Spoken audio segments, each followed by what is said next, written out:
Hello friends, നമസ്കാരം. എല്ലാവർക്കും ഹൈപ്രപ്പിലേക്ക് സ്വാഗതം. നമ്മുടെ ഫിഷറീസ് ഓഫീസറിൻ്റെ പരീക്ഷയൊക്കെ കഴിഞ്ഞ് എല്ലാവരും അടുത്ത ഒരു എക്സാമിന് വേണ്ടി റെഡി ആയിട്ടിരിക്കുകയാണ് എന്നറിയാം. നമ്മുടെ ഓഗസ്റ്റ് മാസം വരുന്ന പ്രൊജക്റ്റ് ഓഫീസർ എന്ന് പറയുന്ന ഒരു പോസ്റ്റ് നമ്മുടെ അപെക്സ് സൊസൈറ്റീസ്, മത്സ്യഫെഡ് തുടങ്ങിയ ഭാഗങ്ങളിലേക്കുള്ള പരീക്ഷയാണ് എന്ന് നിങ്ങൾക്കറിയാം. ഓൾറെഡി നിങ്ങളിൽ പലരും ഇത് അപ്ലൈ ചെയ്തിട്ടുണ്ട്. അപ്പോൾ ഫിഷറീസ് ഓഫീസർ കഴിഞ്ഞ് ഇനി അടുത്തത് എന്ത് എന്ന ഒരു ചോദ്യത്തിൻ്റെ ഉത്തരമാണ് നമ്മുടെ പ്രൊജക്റ്റ് ഓഫീസർ എന്ന് പറയുന്നത്.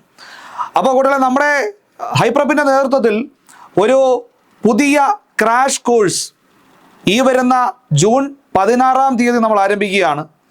45 ദിവസം കൊണ്ട് നമ്മുടെ സിലബസ് കംപ്ലീറ്റ് ചെയ്യണം. 15 ദിവസം സമ്പൂർണ്ണമായ റിവിഷൻ. ഇതാണ് നമ്മുടെ സ്റ്റഡി പ്ലാൻ. അപ്പോൾ ടോട്ടൽ ഒരു 60 ദിവസം നമുക്ക് കിട്ടും. 60 ദിവസത്തിൽ നമുക്ക് ഈ സിലബസ് നമുക്ക് പഠിച്ചെടുക്കണം. അപ്പോൾ ഇവിടുത്തെ ഒരു അഡ്വാൻറ്റേജ് എന്ന് പറയുന്നത്, ഈ സിലബസിലെ കുറേ ഭാഗങ്ങളൊക്കെ നിങ്ങൾ ഓൾറെഡി ഫിഷറീസ് ഓഫീസറിന് വേണ്ടി പഠിച്ചിട്ടുണ്ടാവും. നമുക്ക് സിലബസിലേക്ക് പോകാം. അപ്പോൾ നിങ്ങൾക്ക് ഏകദേശം ഒരു ധാരണ കിട്ടും. എന്നാൽ കംപ്ലീറ്റ് ഫിഷറീസ് ഓഫീസറിൻ്റെ സെയിം സിലബസ് ആണെന്ന് നിങ്ങൾ വിചാരിക്കരുത്. അങ്ങനെയല്ല, കുറച്ച് വ്യത്യാസങ്ങളുണ്ട്. ഓക്കെ, കാരണം വെയിറ്റേജിലൊക്കെ ചെറിയ ചെറിയ ചേഞ്ചസ് ഒക്കെ വന്നിട്ടുണ്ട്. അപ്പോൾ നമ്മുടെ സിലബസിലേക്ക് പോകുന്നതിന് മുന്നേ ഒരു കാര്യം പ്രത്യേകം നിങ്ങളെ അറിയിക്കാൻ ആഗ്രഹിക്കുന്നു. നമ്മുടെ ഈ ക്രാഷ് കോഴ്സ് തുടങ്ങുന്നത് തന്നെ ഒരു 100 മാർക്കിൻ്റെ മോക്ക് ടെസ്റ്റിലൂടെ ആയിരിക്കും. അതായത് നിങ്ങൾക്ക് നമ്മുടെ ഹൈപ്രപ്പിൻ്റെ ആപ്പ് ഡൗൺലോഡ് ചെയ്ത് കഴിഞ്ഞാൽ അതിൻ്റെ ഉള്ളിൽ നിങ്ങൾക്ക് ഈ മോക്ക് ടെസ്റ്റ് അറ്റൻഡ് ചെയ്യാം. അപ്പോൾ ഫിഷറീസ് ഓഫീസർ പരീക്ഷ കഴിഞ്ഞ് ഇപ്പോൾ നിങ്ങളുടെ നിലവാരം എത്രയാണ് എന്ന് നമ്മൾക്കും നിങ്ങൾക്കും തിരിച്ചറിയാനുള്ള ഒരു അവസരമാണ് ഈ പറയുന്ന മോക്ക് ടെസ്റ്റ് എന്ന് പറയുന്നത്. 100 മാർക്കിൻ്റെ മോക്ക് ടെസ്റ്റ് ആണ്. അപ്പോൾ ഏതൊരു പരീക്ഷയ്ക്ക് വേണ്ടി പ്രിപ്പയർ ചെയ്യുമ്പോഴും നമ്മൾ എവിടെ നിൽക്കുന്നു എന്നതിനെക്കുറിച്ചൊരു ധാരണ നമുക്ക് വേണം. ഓക്കെ, അപ്പോൾ കംപ്ലീറ്റ് സിലബസ് ഓറിയൻറ്റഡ് ആയിട്ടുള്ള 100 മാർക്കിൻ്റെ മോക്ക് ടെസ്റ്റ് ഈ വരുന്ന ജൂൺ 11 വ്യാഴാഴ്ച രാത്രി 9 മണിക്ക് ഹൈപ്രപ്പിൻ്റെ ആപ്പിൽ ഓപ്പൺ ആവുകയാണ്. അപ്പോൾ നമ്മുടെ സുഹൃത്തുക്കളെല്ലാവരും ആപ്പ് ഡൗൺലോഡ് ചെയ്ത് കഴിഞ്ഞാൽ നിങ്ങൾക്ക് ഫ്രീ ആയിട്ട് ആ മോക്ക് ടെസ്റ്റ് അറ്റൻഡ് ചെയ്യാവുന്നതാണ്. നിങ്ങളുടെ മാർക്കും റാങ്കിങ്സും ഒക്കെ നിങ്ങൾക്ക് അറിയാവുന്നതുമാണ്. അപ്പോൾ ഇതുവഴി നമുക്കിനി എത്രത്തോളം പഠിക്കാൻ സാധിക്കുമെന്നുള്ളതിനെ കുറിച്ചൊരു ധാരണ നമുക്ക് വേണം. അപ്പോൾ ഇത് ചെയ്യിപ്പിച്ചിട്ടായിരിക്കും നമ്മുടെ ബാച്ച് സ്റ്റാർട്ട് ചെയ്യുന്നത്. അപ്പോൾ ബാച്ച് സ്റ്റാർട്ട് ചെയ്യുന്ന ദിവസം മറക്കണ്ട, ജൂൺ 16 ഇനി നമ്മുടെ സിലബസിലേക്ക് ഒന്ന് പോകാം. കാരണം പലർക്കും സംശയമുണ്ട്, ഫിഷറീസ് ഓഫീസറിൻ്റെ സെയിം സിലബസ് അല്ലേ എന്നൊക്കെയാണ് പലരും ചോദിക്കുന്നത്. കൂടുതൽ ഒരുപാട് ഓവർലാപ്പ് ഉണ്ട്, പക്ഷേ സെയിം എന്ന് നമുക്ക് പറയാൻ പറ്റില്ല. കാരണം വെയിറ്റേജിൽ അത്യാവശ്യം നല്ല രീതിയിൽ വ്യത്യാസം വന്നിട്ടുണ്ട്. നമുക്ക് നോക്കാം. പ്രധാനമായിട്ടും നമ്മുടെ ഫിഷറീസ് ഓഫീസർ നമുക്കറിയാമല്ലോ, ഏകദേശം ഒരു 14ഓളം യൂണിറ്റുകളാണ് അവിടെ ഉണ്ടായിരുന്നത്. അത് കുറേ കൂടെ മാർക്ക് ഡിസ്ട്രിബ്യൂഷൻ ഈക്വൽ മീൻസ് അത്യാവശ്യം നമുക്ക് ഏറെക്കുറെ അറിയാവുന്ന രീതിയിലായിട്ട് തന്നെയാണ് അത് ഇട്ടിരിക്കുന്നത്. പക്ഷേ ഇവിടെ കുറച്ചും കൂടെ മാർക്ക് ഡിസ്ട്രിബ്യൂഷനിൽ ഒരു മടി കാണിച്ചിട്ടുണ്ട് അവർ. എന്ന് പറഞ്ഞു കഴിഞ്ഞാൽ ഒരു വലിയ യൂണിറ്റ് ആയിട്ട് തന്നെയാണ് അവർ കമ്പൈൽ ചെയ്തിട്ടാണ്, ഓവറോൾ മാർക്ക് മാത്രമാണ് അവർ പല സ്ഥലങ്ങളിലും കൊടുത്തിട്ടുള്ളത്. നമുക്ക് നോക്കാം കുട്ടികളെ. ഒന്നാമത്തെ പാർട്ട് എന്ന് പറയുന്നത് 20 മാർക്കിൻ്റെ ഒരു സെക്ഷനാണ്. 20 മാർക്കിൻ്റെ സെക്ഷനിൽ നമ്മുടെ classification of fish, aquatic organisms, biodiversity, taxonomy, conservation, അതുപോലെ തന്നെ different types of fishery management, fisheries of south Indian States. നിങ്ങൾ നോക്കൂ, നമ്മൾ ഫിഷറീസ് ഓഫീസറിൽ ഇങ്ങനത്തെ ഒരു ഏരിയ നമ്മൾ പഠിച്ചിട്ടില്ല. ഇവിടെ ചില ഏരിയകളൊക്കെ നമ്മൾ കണ്ടിട്ടുണ്ട്, ഇല്ലെന്നല്ല. പക്ഷേ ഇവിടെ കുറേ കൂടെ ടാക്സോണമിക്കലായിട്ട് പോകുന്നുണ്ട്, കുറേ കൂടെ സ്റ്റേറ്റിൻ്റെ അടിസ്ഥാനത്തിൽ ഉള്ള ചില കാറ്റഗറൈസേഷനിലേക്ക് പോകുന്നുണ്ട്. അപ്പോൾ കുറച്ചും കൂടെ ജനറൽ ആയിട്ടുള്ള കാര്യങ്ങളും കുറേ കൂടെ സ്പെസിഫിക് കാര്യങ്ങളും ഇതിൻ്റെ അകത്ത് നമുക്ക് പഠിക്കേണ്ടി വരും. സ്റ്റേറ്റ് തിരിച്ചിട്ടുള്ള കാര്യങ്ങൾ, അതുപോലെ തന്നെ ഡിഫറെൻറ്റ് ടൈപ്സ് ഓഫ് സ്പീഷീസ്, അതിൻ്റെ സയൻറ്റിഫിക് നെയിംസ്. അപ്പോൾ ഇങ്ങനെയുള്ള മേഖലകളൊക്കെ വരുന്ന 20 മാർക്കിൻ്റെ ഒരു സെക്ഷനാണ് കേട്ടോ. അപ്പോൾ ഇത് വളരെയധികം വെയിറ്റേജിൽ നമുക്ക് പഠിക്കേണ്ട ഒരു സെക്ഷനാണ്. അപ്പോൾ ഫിഷറീസ് ഓഫീസറിന് വേണ്ടി പ്രിപ്പയർ ചെയ്തവർക്ക് ഈ ഏരിയ കംപ്ലീറ്റ് ആയിട്ട് ചിലപ്പോൾ നിങ്ങളുടെ കയ്യിൽ ഇപ്പോൾ കിട്ടിയിട്ടുണ്ടാവില്ല. കാരണം ഞാൻ പറഞ്ഞല്ലോ, ഇതിലെ ചില ഏരിയകൾ മാത്രമാണ് നമ്മൾ ഫിഷറീസ് ഓഫീസറിന് വേണ്ടി ഡീറ്റെയിൽ ആയിട്ട് പഠിക്കുന്നത്. അപ്പോൾ ചുരുക്കം പറഞ്ഞാൽ ഏറെക്കുറെ ഈ പാർട്ട് 1 എന്ന് പറയുന്നത് നമ്മൾ വിചാരിക്കുന്നത് പോലെ ഫിഷറീസ് ഓഫീസറിൻ്റെ അതേപടി ഉള്ള ഒരു ഏരിയ അല്ല. ഇതിൻ്റെ അകത്ത് ഒരുപാട് എക്സ്ട്രാ കാര്യങ്ങൾ നിങ്ങൾക്ക് പഠിക്കേണ്ടതായിട്ടുണ്ട്. ഇത് 20 മാർക്കിൻ്റെ ഒരു സെക്ഷനാണ്, നിങ്ങൾ ആലോചിക്കുക. ഇനി പാർട്ട് 2 നിങ്ങൾ നോക്കൂ. പാർട്ട് 2 എന്ന് പറയുമ്പോൾ എന്താ, 5 മാർക്കിൻ്റെ ഏരിയ ആണ്. കുട്ടികൾ 5 മാർക്കിൻ്റെ ഈ ഏരിയ എന്ന് പറയുന്നതിൻ്റെ അകത്തു നിന്നും നമ്മൾ ഫിഷറീസ് ഓഫീസറിന് അത്യാവശ്യം പഠിച്ചിട്ടുള്ള കുറച്ച് കാര്യങ്ങൾ വരുന്നുണ്ട്. ഏതൊക്കെയാ? നമ്മുടെ marine capture fisheries, brackish water fisheries, methods of catching fish, hooks, lines, various types of nets, ഇതൊക്കെ നമ്മൾ ഫിഷറീസ് ഓഫീസറിൽ നമ്മൾ പഠിച്ചതാണ്. പക്ഷെ നോക്കൂ, ആ ഏരിയകളെല്ലാം making of nets, harmful fisheries, okay, status of fisheries development, ഇതൊക്കെ നമ്മൾ ഫിഷറീസ് ഓഫീസറിന് വേണ്ടിയിട്ടൊക്കെ നിങ്ങൾ നോക്കിയിട്ടുണ്ട്. പക്ഷെ നോക്കൂ, അതിന്റെ വെയിറ്റേജ് എത്രയാണ്? 5 മാർക്കാണ്. ഓക്കെ, അപ്പൊ ഇതിന്റെയൊക്കെ അർത്ഥം എന്താണ്? നമ്മൾ ഫിഷറീസ് ഓഫീസർ നിങ്ങൾ നന്നായിട്ട് പെർഫോം ചെയ്തു എന്നതുകൊണ്ട് നമുക്ക് പ്രൊജക്ട് ഓഫീസറിൽ ഉയർന്ന മാർക്ക് കിട്ടണമെന്ന് ഒരു ഉറപ്പും നമുക്ക് പറയാൻ പറ്റില്ല. കാരണം വെയിറ്റേജിൽ വ്യത്യാസമുണ്ട് എന്നുള്ളതാണ്. ഓക്കെ, അപ്പൊ 2 പരീക്ഷയും അതാത് രീതിയിൽ നിങ്ങൾ പ്രിപ്പയർ ചെയ്യുക. പലർക്കും ഇവിടെ സംഭവിക്കുന്ന ഒരു പ്രശ്നം എന്ന് പറയുന്നത് ഫിഷറീസ് ഓഫീസറിന്റെ സെയിം സിലബസ് വെച്ച് പഠിച്ച് ഇതിന് പോയി എഴുതും. അങ്ങനെ ചെയ്യരുത്. കാരണം വെയിറ്റേജിൽ നല്ല രീതിയിൽ വ്യത്യാസമുണ്ട്. ഇതൊക്കെ നമ്മൾ അത്യാവശ്യം നല്ല വെയിറ്റേജിൽ എവിടെ പഠിക്കുന്നതാ? ഫിഷറീസ് ഓഫീസറിൽ നമ്മൾ പഠിച്ചതാണ്. പക്ഷേ ഇവിടെ 5 മാർക്കിനാണ് ചോദിച്ചിരിക്കുന്നത്. അടുത്തത് പാർട്ട് 3ലേക്ക് വരാം. പാർട്ട് 3 എന്ന് പറയുന്നത് 30 മാർക്കിന്റെ ഒരു സെക്ഷനാണ്. 30 മാർക്കിന്റെ ഒരു സെക്ഷനാണ്. നോക്കാം, culture practice, pond preparation, aquatic weeds, stocking management, അതുപോലെ തന്നെ intensive fish culture, extensive fish culture, അതൊക്കെ നമ്മളവിടെ പഠിച്ചിട്ടുണ്ട്. Propagation of fish culture, sewage fed fisheries, prawn and shrimp culture in India, പിന്നെ വിവിധ types of fish cultures, RAS systems, ഇതൊക്കെ നമ്മളവിടെ പഠിച്ചില്ലേ. Biofloc technology, aquaponics, shell culture, shrimps. അതായത് അവിടെ നമ്മൾ പഠിച്ച നിരവധി യൂണിറ്റുകളെ ഇവിടെ നോക്കൂ കമ്പൈൽ ചെയ്ത് 30 മാർക്കായിട്ട് കൊണ്ടുവച്ചിരിക്കുകയാണ്. അപ്പോൾ ഈ 30 മാർക്ക് ഏറെക്കുറെ നിങ്ങൾ ഫിഷറീസ് ഓഫീസറിന് വേണ്ടിയിട്ട് അത്യാവശ്യം നോക്കിയിട്ടുള്ളവരാണെങ്കിൽ ഈ 30 മാർക്ക് എന്ന് പറയുന്നത് ഓൾറെഡി നിങ്ങൾക്ക് ഒരു ധാരണ ഏറെക്കുറെ ഉണ്ടായിരിക്കും. അതിൻ്റെ ഇടയിലുള്ള കുറേ സെഗ്മെന്റുകളും കൂടെ നമ്മൾ എക്സ്ട്രാ പഠിക്കേണ്ടതായിട്ടേ ഉള്ളൂ. ഓക്കെ, കാരണം ഇത് പല യൂണിറ്റുകളായിട്ട് നമ്മൾ ഫിഷറീസ് ഓഫീസറിന് പഠിച്ചതാണ്. അതിൻ്റെ ഒരു കമ്പൈലേഷനാണ് 30 മാർക്കായിട്ട് ഇവിടെ കൊടുത്തിട്ടുണ്ട്. പിന്നെ അവിടെ അല്ലാതെ എക്സ്ട്രാ ആയിട്ടുള്ള ചില പോയിന്റുകളൊക്കെ ഉണ്ട്, ഇല്ലെന്നല്ല. ബട്ട് സ്റ്റിൽ ഈ ഒരു ഏരിയ കുറച്ചൊക്കെ നിങ്ങൾ എവിടെ കണ്ടിട്ടുണ്ടാകും? നമ്മുടെ ഫിഷറീസ് ഓഫീസറുമായി ബന്ധപ്പെട്ട് നിങ്ങൾ പഠിച്ചിട്ടുണ്ടാകും. ഇത് 30 മാർക്കിൻ്റെ വെയിറ്റേജിനുള്ള ഒരു ഏരിയയാണ് നമ്മുടെ 3ാമത്തെ പാർട്ട് എന്ന് പറയുന്നത്.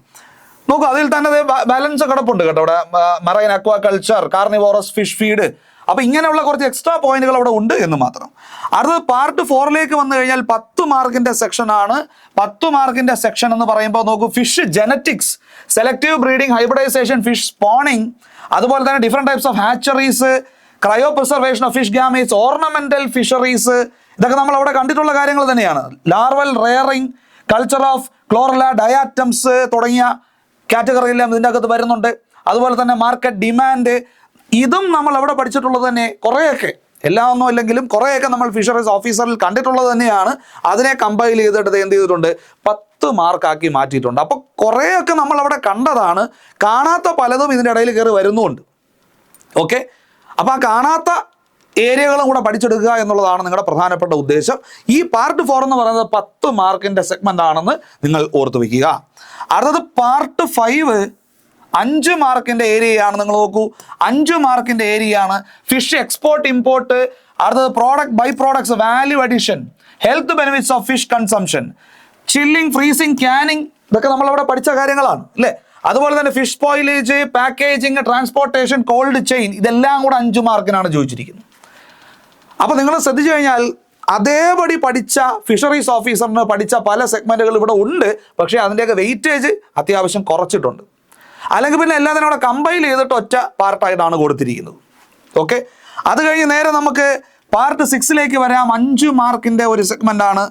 5 മാർക്കിന്റെ സെഗ്മെന്റാണ് fisheries engineering, designing of farms, raceways, hatcheries. ഇതൊന്നും നമ്മൾ അവിടെ ഭയങ്കര ഡീറ്റെയിൽ ആയിട്ട് പഠിച്ച കണ്ടന്റുകളല്ല. പക്ഷേ ഇവിടെ നോക്കൂ, ഇവിടെ അത് ഡീറ്റെയിൽ ആയിട്ട് കൊടുത്തിട്ടുണ്ട്. റെഫ്രിജറേഷനൊക്കെ അവിടെ നമ്മൾ അത്യാവശ്യം നല്ല രീതിയിൽ പഠിച്ചിട്ടുണ്ട്. പിന്നെ power calculations, alternative energy source of farming, ഇതൊക്കെ എവിടെയെങ്കിലുമൊക്കെ നമ്മൾ അവിടെ കേട്ട് പരിചയമുള്ള മേഖലകൾ തന്നെയാണ്. പക്ഷേ കുറെ കൂടെ ഡെപ്തിലേക്ക് ഇവിടെ നമ്മൾ പോകേണ്ടി വരും. 5 മാർക്കിന്റെ സെഗ്മെന്റ് ആണെന്ന് ഓർത്തോളുക. അടുത്തത് 7ാമത്തെ ഭാഗം എന്ന് പറയുന്നത് 15 മാർക്കിന്റെ ഒരു ഏരിയയാണ്. ഫിഷറീസ് സ്റ്റാറ്റിസ്റ്റിക്സ് അല്ലേ, ഫിഷറീസ് ഓഫീസറിന് ചോദിച്ചതാണ്. ഫിഷറീസ് സ്റ്റാറ്റിസ്റ്റിക്സ് അത്യാവശ്യം നല്ല എളുപ്പമായിട്ട് തന്നെയാണ് ഓഫീസറിന് അത് ചോദിച്ചത്. ഇനി നമ്മുടെ ഫിഷറീസ് ഓഫീസറിന് ചോദിച്ചത് ഇനിയിപ്പോൾ പ്രൊജക്ട് ഓഫീസറിന് എങ്ങനെയാണെന്നുള്ളത് നമുക്കറിയില്ല. പക്ഷെ സ്റ്റാറ്റിസ്റ്റിക്സ് ഉണ്ട്, പോപ്പുലേഷൻ ഡൈനാമിക്സ്, ഫിഷറീസ് എക്കണോമിക്സ്, നേരത്തെ അവിടെ 2 യൂണിറ്റ് ആയിട്ട് ഇട്ടിരുന്നതിനെ എല്ലാം കൂടെ കമ്പൈൽ ചെയ്തിരിക്കുകയാണ്. Regulation, legislation, conservation inland fisheries act. അപ്പോൾ കുറച്ചും കൂടെ ലെജിസ്ലേഷൻ റിലേറ്റഡ് ആയിട്ടുള്ള ആക്ടുകളും മറ്റു കാര്യങ്ങളും ഒക്കെ വന്നിരിക്കുകയാണ്. ഇവിടെ നമ്മുടെ പാർട്ട് 7 എന്ന് പറയുന്നതിൽ 15 മാർക്കിൻ്റെ ഒരു സെഗ്മെൻ്റ് ആണ്. നിങ്ങൾ നോക്കൂ, FAO സസ്റ്റൈനബിൾ ഡെവലപ്മെന്റ്, ഇത് കുറേയൊക്കെ നമ്മളിവിടെ കണ്ടതാണ്. പക്ഷേ ഇത് കുറേ കൂടെ ഇലാബറേറ്റ് ചെയ്ത് ഇവിടെ പറഞ്ഞിട്ടുണ്ട്. ഓക്കെ, അപ്പോൾ നമ്മൾ അവിടെ പഠിച്ച അതേ രീതിയിലല്ല ഇവിടെ പഠിക്കേണ്ടത് എന്ന് നിങ്ങൾ മനസ്സിലാക്കണം. ഇല്ലെങ്കിൽ നമ്മൾ ആ ഫിഷറീസ് ഓഫീസറിന് പഠിച്ചത് മാത്രം മതിയെന്നും പറഞ്ഞ് നിങ്ങൾ ഇതിൽ പോയി കഴിഞ്ഞാൽ കുട്ടികളെ അത് ബുദ്ധിമുട്ടാണ്. അങ്ങനെയല്ല, ഇതിൻ്റെ അകത്ത് കുറേ കമ്പൈൽ ചെയ്താണ് കൊടുത്തിരിക്കുന്നത്. നിങ്ങൾ വിചാരിക്കുന്ന ഒരു വെയിറ്റേജ് ചിലപ്പോൾ അവിടെ കിട്ടിക്കൊള്ളണമെന്നില്ല. ചിലപ്പോൾ നിങ്ങൾ അതെല്ലാം പഠിച്ചിട്ടുള്ളവരായിരിക്കാം, പക്ഷെ അതിൻ്റെ വെയിറ്റേജ് നമ്മൾ നോക്കി വരുമ്പോഴത്തേക്കും വളരെ കുറച്ചേ കാണുള്ളൂ. കാരണം അഡീഷണൽ കുറേ കാര്യങ്ങൾ അവർ എന്ത് ചെയ്തിട്ടുണ്ട്, അവർ ഇൻക്ലൂഡ് ചെയ്തിട്ടുണ്ട്. അവസാനത്തെ പാർട്ട് നിങ്ങൾ നോക്കിക്കേ. അവസാനത്തെ പാർട്ട് എന്ന് പറയുന്നത് 10 മാർക്കിൻ്റെ സെക്ഷനാണ്. അതായത് role of ICAR. Okay, ICAR various governmental institutions, cooperative societies, Matsyafed, national fisheries development board, fisheries education training, MPEDA, CAA, ഇതിൻ്റെയൊക്കെ ഡീറ്റെയിൽഡ് ആയിട്ടുള്ള ഒരു യൂണിറ്റ് ആണിത്. അല്ലാതെ വെറുതെ നമ്മൾ എന്തൊക്കെയാണെന്ന് മാത്രം പഠിച്ചു പോയിട്ട് കാര്യമില്ല. ഇതിൻ്റെ അകത്ത് എന്തൊക്കെ വരുന്നു എന്നുള്ളത് ഡീറ്റെയിൽഡ് ആയിട്ടാണ് നമ്മൾ പഠിക്കേണ്ടത്. ഫിഷറീസ് ഓഫീസറിന് പഠിച്ചതുപോലെ അല്ല, ഞാൻ വീണ്ടും ആവർത്തിക്കുന്നു. അങ്ങനെ ആണെന്ന് നിങ്ങൾ വിചാരിക്കരുത്. അതിൻ്റെ അകത്തെ ക്ലോസുകളും ചില കാര്യങ്ങളൊക്കെ പ്രത്യേകിച്ച് നമുക്ക് എടുത്ത് പഠിക്കേണ്ടി വരും.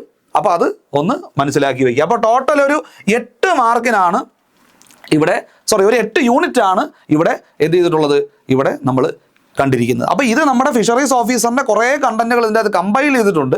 അഡീഷണലി കുറച്ച് കാര്യങ്ങളും കൂടെ എന്ത് ചെയ്തിട്ടുണ്ട്, വന്നിട്ടുണ്ട്. പിന്നെ ഞാൻ നേരത്തെ പറഞ്ഞത് വീണ്ടും ആവർത്തിക്കുന്നു, മാർക്ക് വെയിറ്റേജിൽ നല്ല വ്യത്യാസമുണ്ട്. അപ്പോൾ അവിടെ നമ്മൾ കുറേ മാർക്ക് കിട്ടാൻ വേണ്ടി പഠിച്ച കണ്ടന്റുകളൊക്കെ ഇവിടെ ചിലപ്പോൾ കുറച്ച് മാർക്കിനെ നിങ്ങൾക്ക് ഉപകരിക്കുകയുള്ളൂ. മനസ്സിലാവുന്നുണ്ടല്ലോ? അപ്പോൾ ഏകദേശം ഒരു സിലബസിനെ കുറിച്ച് നമ്മളൊന്ന് ഓടിച്ചൊന്ന് പോയെന്നേ ഉള്ളൂ. അപ്പോൾ ഞാൻ വീണ്ടും ആവർത്തിക്കുന്നു സുഹൃത്തുക്കളെ, നമ്മുടെ പുതിയ ബാച്ച് എന്ന് പറയുന്നത് ജൂൺ 16-ാം തീയതി എന്നാണ്. ജൂൺ 16-ാം തീയതി നമ്മൾ ആരംഭിക്കുകയാണ്. ഇതിന് മുന്നോടിയായിട്ട് നിങ്ങളുടെ നിലവാരം, നിലവിൽ നിങ്ങൾ ഏത് അവസ്ഥയിൽ നിൽക്കുകയാണെന്ന് അറിയാൻ വേണ്ടി നമ്മളൊരു മോക്ക് ടെസ്റ്റ് നടത്തുന്നുണ്ട്. ഈ മോക്ക് ടെസ്റ്റ് എന്ന് പറയുന്നത് ജൂൺ 11-ാം തീയതി നമ്മൾ നടത്തുകയാണ്. 100 മാർക്കിൻ്റെ മോക്ക് ടെസ്റ്റാണ്. ഓക്കെ, അത് നമ്മുടെ ഹൈപ്രപ്പിൻ്റെ ആപ്പ് നമ്മുടെ ഡിസ്ക്രിപ്ഷൻ ബോക്സിൽ ലിങ്ക് കൊടുത്തിട്ടുണ്ടാകും. നിങ്ങൾക്ക് ആർക്ക് വേണമെങ്കിലും ഡൗൺലോഡ് ചെയ്ത് ഫ്രീ ഓഫ് കോസ്റ്റ് നിങ്ങൾക്ക് ആ വ്യാഴാഴ്ച ദിവസം രാത്രി 9 മണിക്ക് നിങ്ങൾക്ക് ആ പരീക്ഷ അറ്റൻഡ് ചെയ്യാവുന്നതാണ്. നിങ്ങൾക്ക് നിങ്ങളുടെ കുറിച്ചൊരു ധാരണ കാണുമല്ലോ എവിടെയാണ് നിൽക്കുന്നത് എന്നുള്ളത്.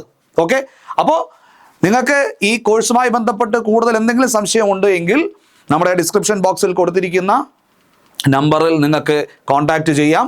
ഓക്കെ, അപ്പോൾ 60 ദിവസത്തെ ഒരു പവർ പാക്ഡ് ക്രാഷ് കോഴ്സ് ആയിരിക്കും. അപ്പോൾ നമ്മുടെ മാരത്തോൺ സെഷനൊക്കെ കണ്ട ഒരുപാട് സുഹൃത്തുക്കൾ ഇപ്പോൾ തന്നെ നമ്മുടെ ബാച്ചിൽ ജോയിൻ ചെയ്തിട്ടുണ്ട്. കാരണം ഒരുപാട് മാർക്ക് അതിൻ്റെ അകത്തുനിന്ന് കിട്ടി എന്ന് ഒരുപാട് സുഹൃത്തുക്കൾ വിളിച്ചു പറഞ്ഞു. വളരെ സന്തോഷമുണ്ട് അതറിഞ്ഞതിൽ. അപ്പോൾ നിങ്ങൾക്ക് ഫിഷറീസ് ഓഫീസർ നേരാവണ്ണം പെർഫോം ചെയ്യാൻ പറ്റാത്ത സുഹൃത്തുക്കളുണ്ടെങ്കിൽ, നിങ്ങൾക്കിനി ഈ ഒരു ഫ്ലോയിൽ തന്നെ നിങ്ങൾക്കൊരു ജോലിയിൽ കയറണമെന്ന് ആഗ്രഹമുള്ളവരാണ് എങ്കിൽ തീർച്ചയായിട്ടും നമ്മളുമായിട്ട് കോൺടാക്ട് ചെയ്യൂ. അപ്പോൾ നമുക്ക് അടുത്തൊരു വീഡിയോ ആയിട്ട് ഉടനെ മീറ്റ് ചെയ്യാം. Thank you so much.